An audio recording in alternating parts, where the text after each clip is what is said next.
listening to Climate Change. This is Matern. I've got Jayda G on the program today. Really excited to have you. Thanks for having me. Yeah. Well, tell us a little bit about this project that you're doing regarding the environment and how you got involved in this. Yeah, so we are releasing an environmental documentary. It's called Blue Carbon. And it's basically a documentary where we explore what blue carbon actually is. And I go all over the world, meeting all the kinds of people that are involved with blue carbon. And it's really a story about hope and combating climate change. And in terms of how I came across it, I have a background in biology and environmental toxicology. I'm also a musician, a DJ, and artist. That's kind of my main thing. But yeah, I have that background. And so because of that background is how this film kind of found me. So yeah.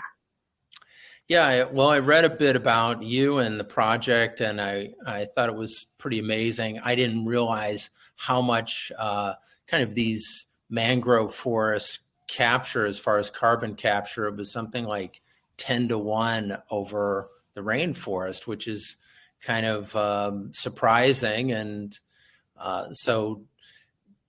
and makes them incredibly important for us as far as winning the battle against climate change. Yes, definitely. So yeah, blue carbon ecosystems, for anyone who, is listening, they're exactly what you said. They're really good at pulling carbon out of the atmosphere and putting it into the ground. So those ecosystems include mangrove forests, salt marshes, and seagrass meadows. And we go through the film basically exploring these ecosystems and the communities that are involved with them. Yeah, it's pretty fascinating. So how did you get involved in this project? Yeah, so basically, again, I'm a DJ and music producer, and when I was writing my first album, it was called Significant Changes, I was basically using nature sounds to help me create my album. And it was kind of an ode to my thesis at the time because I was writing my master's thesis at the same time as writing my album. And so in terms of my background, people know me for kind of putting music and science together. And later on, I started a small talk series called JMG Talks, which was really just me interviewing my friends who are doing awesome PhD projects and me just being a nerd and wanting to share that with my platform. And so I started that in 2019, but of course, we all know what happened after that. So doing kind of live sessions, because that's what they were in person, like talk sessions with people coming, like being hosted within the city of London where I live. And so after 2019, obviously COVID happened and I wasn't able to do those talk series as much, obviously, but that was out in the world. And I think that's how the production company found me, essentially. They saw that I'd been trying to put the two, music and science, together for a while and thought I would be a good fit for the film. So take us back. How did you kind of come to the environment being something that you wanted to study? Yeah, so I am Canadian. I grew up in British Columbia, Canada, and I really grew up around nature. I grew up with the trees and the river and on mountaintops and just really out in the wilderness. I grew up in a very small town. It has about 4,000 people who live there. So it's really in the middle of nowhere. And my family, just nature is a huge thing within our family. We really value nature. My parents were tree planters back in the 70s. That's how they actually bought their property, was through many seasons of planting trees. And so with my parents, that was a big set of values. And my dad would take me out camping and fishing. And it's just something that everyone in our small town does because there's not a lot to do in our small town. And and I also attribute a lot to my science teachers that I had in school. I had great biology and biology and chemistry and physics teachers who really took us out, and we would do like field excursions. And so I really got a taste for the outdoors and science together from where I grew up. Well, that's a great story. So then fast forward a little bit, then you went to college and decided to pursue it as a major.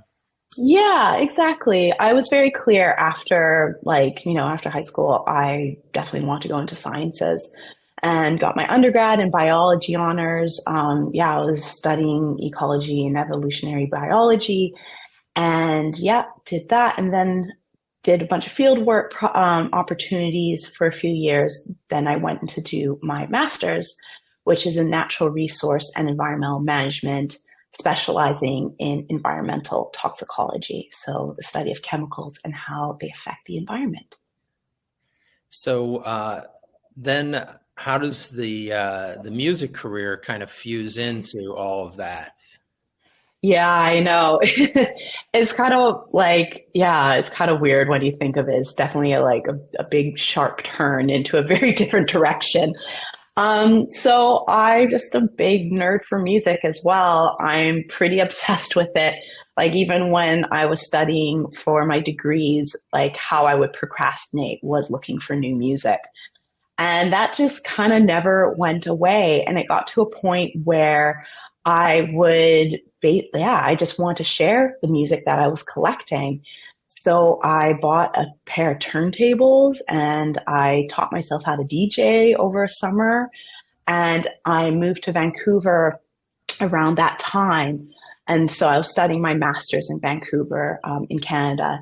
And I was basically DJing on the side as a hobby. And that's kind of all I thought it would be. Like my biggest goal was to like get a residency at like a small bar in Vancouver. And that would have been like, whoa, a big deal. And also at the same time, I was teaching myself how to produce music. So I was experimenting with different sounds and just, yeah, how to make a song. And I got the opportunity to do a remix. And that's how my booking agent found me. He found that record, the remix, that was on an Australian label. And yeah, he just sent me an email, a random email, and was like, hey, do you want representation? And I was like, what's that? And yeah, fast forward, like basically at that time, I had finished my coursework for my master's and I just had to write my thesis. And I was getting a lot of bookings in Europe. And so I thought, well, why don't I move to Berlin and I'll write my thesis over there while touring. And yeah, that ended up being a lot harder than I thought it would be. Definitely don't recommend being an international touring DJ while finishing your thesis. It's very difficult to do those two things at the same time. But I did it. I finished my master's. But by that point, my career had really taken off. And here I am, a touring DJ. That's fantastic. Yeah, it's what I kind of caught from that was your experimentation as kind of scientist and musician to experiment with these tracks and also kind of like experiment with science, and those things kind of go together. They kind of do. They have a lot of similarities, funny enough. Like also like with field biology, like how you have to be really good at observing, just like, observing your surroundings. If you're looking for a specific animal, looking at the kind of nature that you're around, like whether there's like certain rock outcrops or certain trees that lead you to those animals. It's kind of a similar thing with DJing. You're watching the crowd for like certain reactions that will kind of lead you down like the path in terms of where the music is going and vice versa. And it's definitely some crossover in terms of skill set. Well, that's fascinating. So tell us a little bit about the movie and what's going to be the kind of the journey that you're going to take us on. Yeah, so we have so many places that I visit, basically looking at blue carbon ecosystems. We start in Vietnam, and then we go onwards to Senegal. We go to Florida as well. We actually start in Florida, sorry. Then we go to Vietnam. We end up going to Colombia, to Brazil. There's a segment in France as well. So we go all over the world exploring these ecosystems to really showcase that these ecosystems exist everywhere, so that everyone can really see themselves when they're watching this film and maybe ask themselves where their own blue carbon ecosystem is where they live. So yeah, it's quite the journey, and I can't wait for people to watch the film and yeah, just relate to it. Well, I saw one clip where you were holding like baby crocodiles. That was kind of interesting. Tell us about why we need to have crocodiles. Yeah, oh my goodness. So crocodiles are a huge part of the mangrove ecosystem in Colombia. They basically help clear some of the waterways within the mangrove forest. By clearing those waterways, you are allowing more water to run through the forest, and so that the plants can really live and thrive. And from that, you're basically having the waterways are like the beating heart, like the veins to the mangrove forest. So crocodiles are actually like super, super important towards the mangrove forest, which who would have known? It's a crazy thing. You never would think that these really scary animals could be like so important. So yeah, we learn about so many different parts of these ecosystems that people slowly discovered over time, being like, oh, this is something we actually need to protect versus harvest or kill. Or, we go through the whole film like talking about the various ways that people learn about these ecosystems to keep them, because they're really essential to combating climate change. That's fascinating stuff. Well, you're listening to A Climate Change, and this is Matern, and I've got Jayda G on the program. We'll be right back in just 1 minute. We can change the world if we do it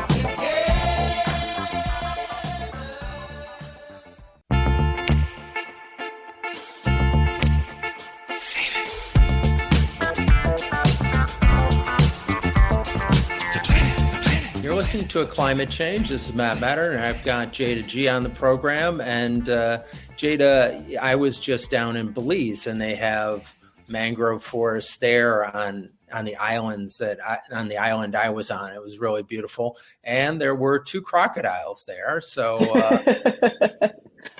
that's awesome. Did you go try and pet them? I didn't pet them, but they did feed them something. So Nice. And they're very amazing. They're so prehistoric. I mean, they've been around for probably hundreds of millions of years. They're fascinating. So, crocodiles are so cool. You see it in the film. I get very excited that I get to hold one. Did you see any crocodiles down in Florida, or were you only dealing with the crocodiles in Colombia? Yeah, so in Florida, not so much, mostly in Colombia, but my favorite bit is that we were introduced to the crocodiles by this amazing man. His name's Betsabe, and he actually used to be a crocodile poacher. And so he spent most of his life killing crocodiles and selling them on the black market. And at some point, he realizes that he's killing all the crocodiles. Like there's fewer and fewer crocodiles. And he basically decides that he doesn't want to do it anymore and wants to help the crocodiles instead of kill them. Because as we were talking earlier, they're super essential to the health and well-being of the mangrove forest in that area. So it's just so amazing to meet this person who completely changed their life to being someone against the climate to being someone for it in a very real, tangible way, in terms of basically hatching these crocodile eggs, raising them, and then they release them back into the forest. And so they're getting the crocodile numbers up slowly but surely. It's pretty amazing. Well, that's good to hear. So tell us a little bit about kind of more about this blue carbon, and are we destroying more of it than we're regenerating or protecting, or where are we at as humans in terms of this process? Yeah, so blue carbon ecosystems, there's not a lot left. I think you have to double check with the numbers, but it's something around like 60 to 67% of blue carbon ecosystems are gone already. So we have very little left and we need to protect it. That's like the big take home message, because these ecosystems are not only really good at taking carbon out of the atmosphere and putting it into the ground for like thousands of years, but they are really fast at doing that as well. We were talking about that, comparing it to the Amazon rainforest, it's 10 times faster. The other thing about these ecosystems is that they're also carbon sinks. So when we destroy those ecosystems, it also releases more carbon out into the atmosphere. So by also destroying these, we're just creating more havoc towards climate change. So they're very, very important. So what are organizations planting more of the mangroves and creating more of these blue carbon areas? Is that happening in the US or in other parts of the world? Yeah, so slowly but surely, more governments and like countries are realizing the importance of this. Like blue carbon, the actual term of blue carbon was only coined maybe like 15 years ago.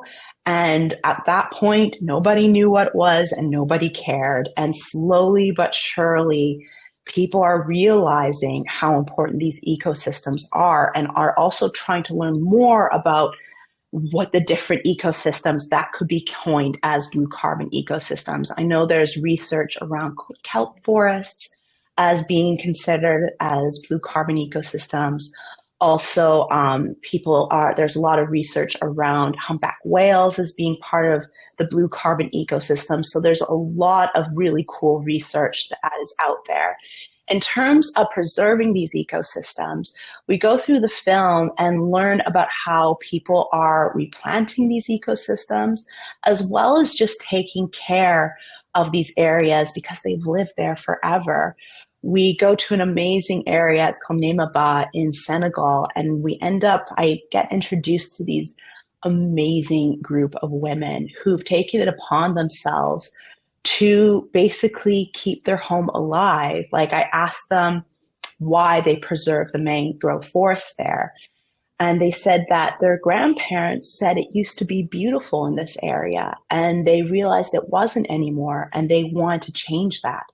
So it's just so inspiring to hear them wanting to take responsibility for their own home and try and change things around. And one of the main ways they do that is that all of them are oyster harvesters. And by harvesting oysters, usually people cut the roots of mangrove forests to gain access to the oysters. But these women have figured out amazing ways to basically gather oysters without having to cut the mangroves. So it was pretty cool. I actually went out with them to actually harvest some of the oysters. It was an amazing time. Well, that's really cool. Yeah, I think having those kinds of experience where you see things firsthand and seeing how people are, working within the environment and not destroying it. Because for so long, we've just taken it for granted that we could just take without having any consequence. Bring us back to where the film started in Florida and what you saw there, and whether the Florida mangrove forests are being preserved or are they being destroyed, or some of both? Yeah, it's a bit of both, because Florida, you have the Everglades, which are amazing and are being protected. But then we also find out, like, this isn't so much in the film as much, but Miami are old mangrove forests, but Miami definitely doesn't look like a mangrove forest anymore. And so it's areas like these that have lost their forests that are now super exposed to hurricanes and typhoons, et cetera. And we also talk about how mangroves are kind of like almost like the skin to these areas. They're like these barriers that help protect them from storm surges and hurricanes. And without them, it leaves the land super vulnerable. So they're so important. I can't stress enough. But yeah, in Florida, we definitely go around and explore the Everglades, which is fantastic. We even do core sampling, which as like a bio nerd, I was really pumped to do. So it was super fun. Well, I've read a bit about all the invasive species that have gotten into the Everglades in that area. Is that affecting the mangrove forests adversely? We didn't actually go into that too much. All I know is that they have definitely different types of mangroves within that area. And I'm sure there is a lot of work that's being done to preserve them in terms of invasive species, but also to learn just the overall health of these mangrove forests and what that means in terms of carbon capture. So that's kind of what we did out in the field is we got taken in deep into the mangrove forest. Like we took a canoe, like weaving through all these canals, and then actually got in the water and did core sampling. So we could actually see what blue carbon actually looks like, where it's actually not blue, obviously, it's just brown because it's soil. But the type of soil is so rich with nutrients and it has a lot of like spongy matter that really lock and hold the carbon from the atmosphere deep into the ground and hold it there for many, many years. So in terms of the film, when is it coming out and where can we see it? Yeah, it is coming out so soon. I can't believe it. This film has been in the many years in the making, so it's really exciting. It is airing on CNN on Sunday. So yeah, April 21st, just before Earth Day. And so you'll be able to watch it there when in the States. So yeah. Exciting. And how long is the program? Is it? It is about, I think it's just under 90 minutes. So it's a good length of time, I think an hour and 20 minutes. But it's a really full-on journey, and we talk a lot about music, and that is super incorporated within the film, as well as obviously the learning about blue carbon and the people who really live there and why it's so important to them. It's a real journey that we take. Well, tell us, how did you weave music into the story? Yeah, so basically what I do throughout the film is I take all these field sounds. You see me with like a big boom and my headphones, and I'm just listening to the trees and the birds and all the little pops and cracks that you hear within those ecosystems.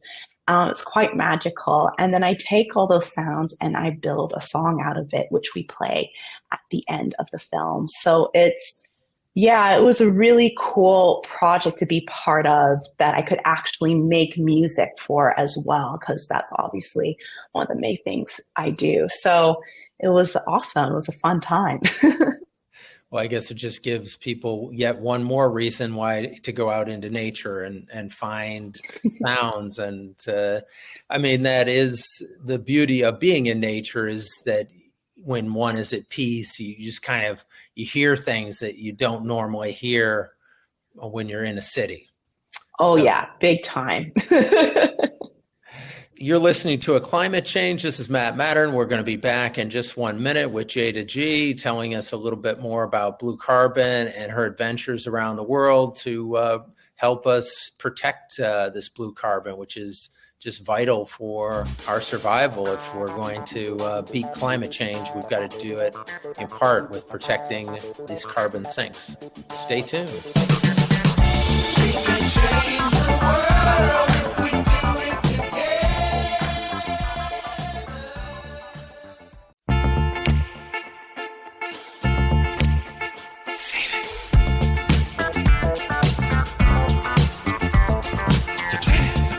You're listening to A Climate Change, and I've got Jayda G on the program. Jada, just talking during the break about your podcast, and tell us a little bit about your podcast. Yeah, so it's not quite out yet, but it's going to be out in May. So keep your eyes and ears open, everyone.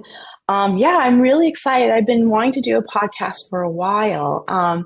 And it's basically about hope, which is really corny, but makes me like well up in my heart about it. Because it really started through this film. A lot of this film is centered around hope, what kind of hope we can get from these stories that we learn about blue carbon to kind of galvanize us to go forward in terms of the fight against climate change. And my director would always ask me, he's like, what gives you hope? What gives you hope around climate change? And I really found that a hard question to answer. And I actually was doing, because I'm a researcher and a big nerd, so I was doing a little research around hope. This amazing woman, Brene Brown, you might have heard of her. She's fantastic. She has a book called Atlas of the Heart, and it talks about the research around emotions and what hope actually is. So you have hope when you have pathways, a goal, and agency towards that goal. When you have those three things, then you have hope. And once I understood that, it made so much sense why this film was about hope, because we talk about the goal of combating climate change with these ecosystems, the pathways by preserving these ecosystems, and having the agency. We talk a lot about these communities that have taken it upon themselves to save their home. And that, when you have those three things, is when you have hope. And I was like, this is perfect for a podcast to talk about hope, about how people's lives, how they've had their goals and their pathway and agency, and how they found that in order to find hope within whatever it is that they work. So that's what my podcast is about. Well, that's great. And it's so important because after talking to a lot of experts doing my podcast, is that if we don't have hope, then people won't act. So exactly. You have some sense that acting makes a difference, and that our actions will help us,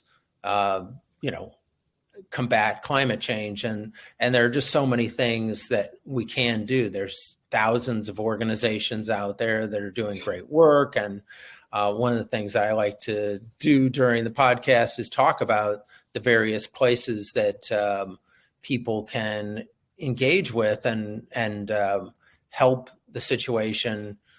I know there's one organization that somebody else on the podcast to talk about it, the Billion Oyster Project here in New York. I'm in New York today, right by Central Park. You can see over my shoulder, and you're in Brooklyn. And I guess there's a project to seed the beds of the shore with 1 billion oysters, which would help clean up the water here in New York. I love that. Right. And there's just tons of projects like that out there. Why don't you take us to Vietnam and what you saw there, and what was the hope that you saw coming out of Vietnam? Yeah. So Vietnam was really cool. We we get there, we explore the city a little bit, and then we get outside the city, and there's this huge, huge mangrove forest just out of the city of Ho Chi Minh City. And we end up meeting a man named Dr. Nam. And Dr. Nam basically was hired by the Vietnamese government really shortly after the Vietnamese War, or the Vietnam War. And because obviously, a lot of people know this story with the Vietnam War, there was Agent Orange that was sprayed all over that area to kill the mangrove forests in order to reveal the soldiers that were living within those mangrove forests. And through killing it, they lost all their mangrove forests. And so Dr. Nam basically went out and replanted the entire forest, which is absolutely remarkable. And he's well into his 70s now. So he's been doing this literally, for most of his life. And he is so proud of it. And it was really amazing to see how his face would just light up by showing us all the different mangroves and his story around what he sacrificed to really replant this forest. It's absolutely amazing. And they had to learn as they went as well. It's not like there's a guidebook of how to plant mangroves. Like they're out there like with their canoes and just like planting the mangrove propagals. They're just like these kind of like these green, like small banana things that they stick into the ground. And it's not just like you put them in the ground and they can, grow. There's so many different things that have to happen in order for them to thrive. And they really are just learning as they go over the many decades. And it's so fantastic that they were successful. Like the whole forest is back. We saw it. It was amazing. So that was such an uplifting story to hear about Dr. Nam and how he took care of the forest in Vietnam. That is a great story, and thank you for sharing it and spreading it widely, because it shows how one person can make a difference. I had somebody on the program a while back, and one of his graduate students decided to go to Madagascar and create a nursery there because there was a lot of deforestation there, and now they're reforesting Madagascar, and so it just shows one person can dive in there and turn things around. Exactly. We need more of those people who just care so much about the environment to take it upon themselves to like get in there and get dirty and replant everything. It's absolutely amazing to see. So yeah, and it was really cool to meet Dr. Nam. Like, I don't think he gets many camera crews out there asking about his story. So it was a really big deal for him. It was really sweet. Well, that's fantastic and great of you to bring light to that remarkable story. So you also visited some other places. You visited Colombia. Yeah. Tell us a little bit about what you saw there. Yeah, Colombia is really amazing. It's at the end of our film, and it really talks about what happens when community is like put first in terms of the importance of these ecosystems and taking care of them. What does the community actually need in order to thrive and to protect these ecosystems? There's this amazing community with this amazing woman that we meet, Ignacia, and she is like, she's called like the mother of the mangroves. She's an older woman who's just like out there, just like teaching everyone about the mangroves and we actually talk a lot about carbon credits in that segment. As well as the segment before where we learn about what carbon credits are doing in Senegal and kind of the pros and cons about carbon credits. There's a lot of contention around it, but the cool thing about Colombia is that they actually get it right. How they go about carbon credits. They don't take carbon credits or money towards carbon credits they don't take it just from anybody. The people have to have their values aligned with them in terms of how they go about the world and interact with the world. So it's not like an oil company can come and buy carbon credits from them. It doesn't work like that. So it's really quite amazing that the community has taken it upon themselves to work in that manner, so that planting the mangroves are really about saving their home first. Well, certainly aligning with people who have the similar values and are not just doing it so they can pollute more and destroy the planet, because the oil companies are kind of greenwashing things and saying, "Hey, we're now the green oil company," and it's really a lie. It's a bit of an oxymoron. Right. Like, okay. Like, yeah.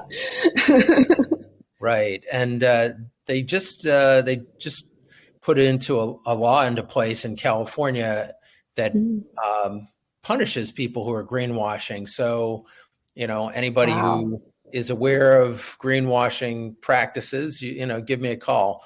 But because we do some environmental cases, and yeah, we want to stop that. We want to stop people from claiming, hey, we're doing the right thing, when in truth they're polluting the hell out of the planet. It's good to see that that group in Colombia is doing the right thing. Yeah, it's pretty amazing to see, and it's really that like there's a scene in the film where they're basically trying to open the waterways a little bit because there needs to be more water that flows through the mangroves to kind of for it to thrive, or else if it gets overgrown, then the mangroves kind of can choke and it doesn't grow as super well. So we end up going through with Ignacia, and she's like basically, cheerleading all these amazing people who are out there, like swimming in the water and helping like take care of these mangroves, like right there in real time. And she was just such an inspiration to watch. So, yeah. Well, that must have been cool. And and then there's also the crocodiles that they have to be worried about. I know, they really did seem that worried, which I definitely was. I was just like, I don't know if I'd be swimming in that water, but they didn't seem to care that much. Well, some people are just incredibly courageous. So yeah, kudos to them. You're listening to Climate Change, and we'll be right back talking to Jayda G about her new film, which is going to be coming out on CNN, Blue Carbon. We can change the world if we do it together.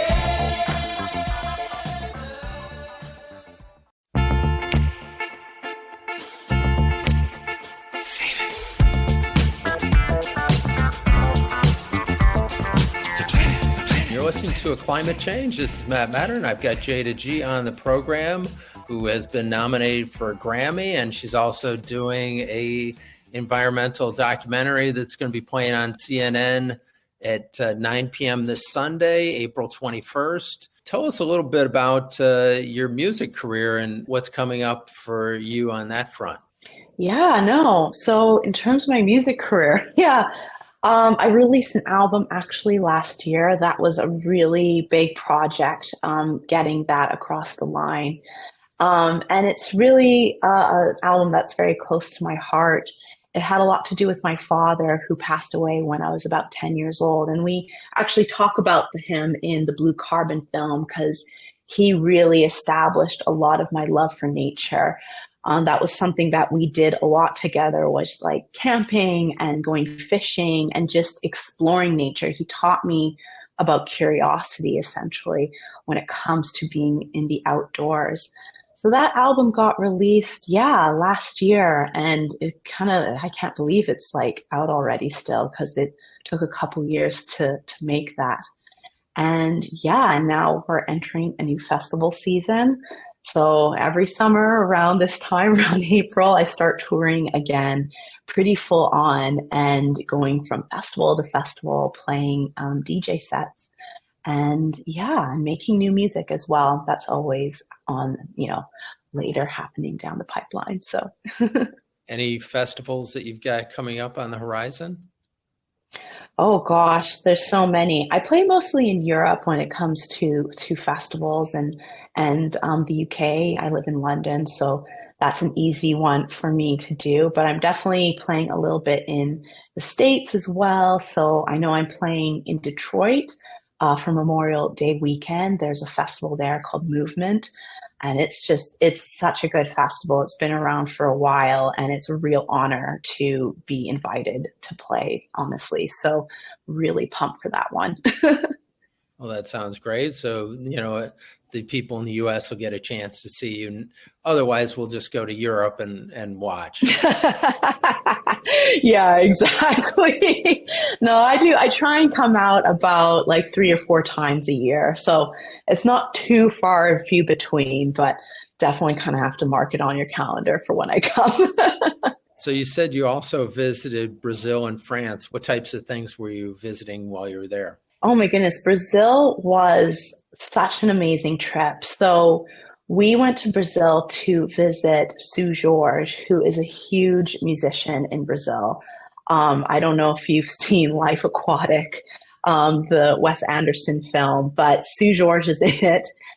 He's playing the guitar, and he ended up doing, I think, an album like with a bunch of David Bowie covers. That's kind of like how he first got known, and when I first heard about him. And he's just like a real, like, he's a proper superstar in Brazil. Like, everywhere we would go, like, we would go out for dinner or just like go out for lunch or like in just walking around, you hear his music everywhere. It was really cool to like be in the country that like really reveres him and loves him. So we got to meet him, and he is a huge climate activist and just an activist in general. He was ending up doing a benefit concert while we were there. So we were ending up going to the concert, which was super fun.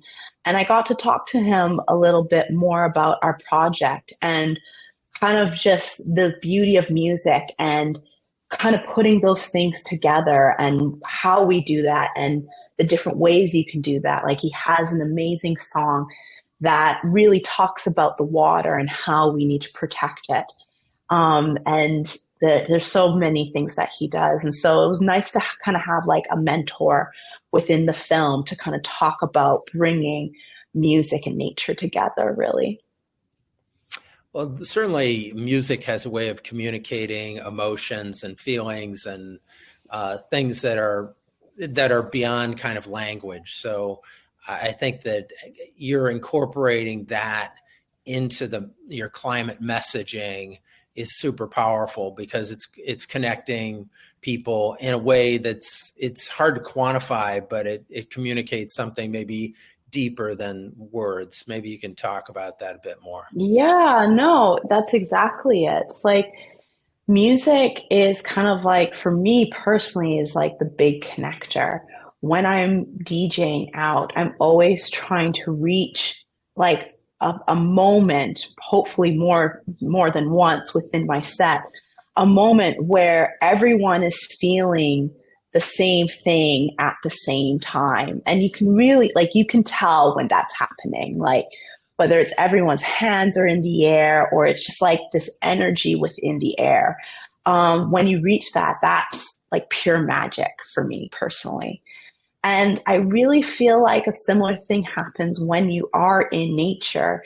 It's really a moment to kind of come together with the basics of our world, of what we're all made up of. And it can be quite a spiritual thing. And that's the kind of things that I feel like they're so in common, have a lot of common. And so it makes sense to me personally to put the two together, like in terms of bringing nature sounds within my music, just to also bring awareness in terms of my love for nature. I think that's kind of my biggest thing when it comes to kind of my activism or just being an advocate for things that I care about, is I have this platform, which is amazing and lovely, and people actually listen to me, which is also very strange and weird to me. And so I can use that platform to actually talk about things that are super important in this world, like this film and the environment, whether it's blue carbon or other things. And it makes me feel like there's a bigger purpose in terms of my career within music. Tell us a little bit about, have you had the chance to collaborate with other musicians besides Sue George about your climate activism and how that's gone? Yeah, no, mainly with Sue George. That was amazing to kind of talk to him about. There's not a ton of people that I know super well. I know they're out there. I'm sure they are. In terms of people who do a similar thing to me, is using, field sounds and stuff and bringing them together within their music. But I'm definitely open to collaborating and bringing more people into my world and me into theirs, because it's definitely something I think that's growing and something that a lot of artists are experimenting with, just to, again, bring awareness around climate change. Yeah, it's great that you're using your platform for that purpose, and really appreciate what you're doing. Tell us a little bit about, what you're doing in popular culture and your social media. Yeah. How are you using that to kind of message on these topics? Yeah. So, yeah, in terms of popular culture and stuff, like it's funny because when you're a DJ or a music producer and DJ, those things kind of together, you get asked to do remixes. And so that's really helped my career because I've gotten, remix requests from like Dua Lipa and Taylor Swift, just to name a few big names. And so that really helps, bring more awareness of me to all their fans, which is fantastic. And in terms of, just bringing it more into the mainstream, is using social media. Social media, even though it can be really hard at some times, it really is a great way to communicate to my fans, especially my younger fans. They really live on Instagram and TikTok. And if you're able to communicate well with on those platforms, people listen, people take note, and they engage, and they're excited about it.